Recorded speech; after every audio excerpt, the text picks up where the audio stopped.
From persons of interest to homicide suspects, Madison police are naming the two men arrested in connection to Wednesday's downtown shooting, Damone Cummins and Amon Galtney. The shooting happened right in front of the jail on South Carroll Street. The victim had just left the jail, and a short while later, the suspects were arrested near the Alliant Energy Center. 2 days later, police are still trying to figure out a motive and whether this is gang-related. Cummins facing first-degree intentional homicide, possession of heroin with intent to distribute, possession of a machine gun, and obstructing officers. Galtney's charges include first-degree intentional homicide as party to a crime, eluding police, and obstructing officers. Both have yet to be formally charged. Now, we got a chance to speak with a father and son who work at an apartment complex right next to the jail. Max Carpenter says he initially thought the sound of gunfire was a car backfiring or some type of fireworks, but that changed quickly. A minute or two later, you can hear someone yelling, maybe asking for help.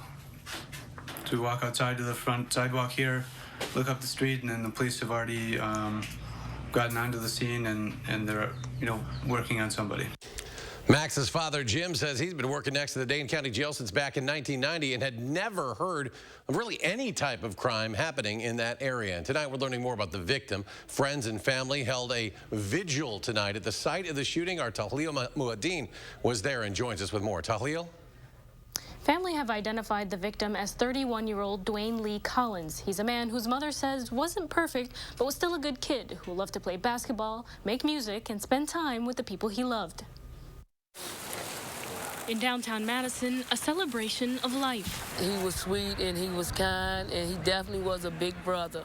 He take care of his family. For Dane Lee Collins, the man shot and killed on Wednesday. It was the strength and the courage that we need, Father God. Family and friends of the 31-year-old, who they called Dweezy, offering comfort to one another. But most of all, his mother. I can hear him say, I cannot take this back, Mama. So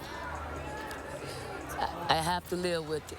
She was there when he was shot, but unable to save her son. To have to pick my child's head up to try to comfort him and to see blood running down him, that's something I cannot take back out my head. I close my eyes and I see that. Distraught by the knowledge that the person facing charges in the death of her son wasn't a stranger. To have to watch somebody gun down my child, someone he knew, someone that had been to our house and spent the night, grew up with my youngest child, Christopher, to eat my food and to shoot my child down in broad daylight in the front of the county building. That's not, I don't know.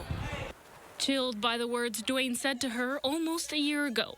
He said, Mom, buy me a plane ticket to Arizona because if you don't, I'm gonna die in Madison. And he was right. But comforted by the show of support.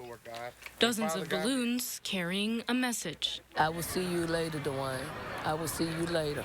I have this. I'm gonna stay strong for you. I'm gonna be strong for you. Dwayne also leaves behind 3 young kids, all boys. I spoke briefly with the oldest, Jaden, who says he loved his dad and plans to be there for him always.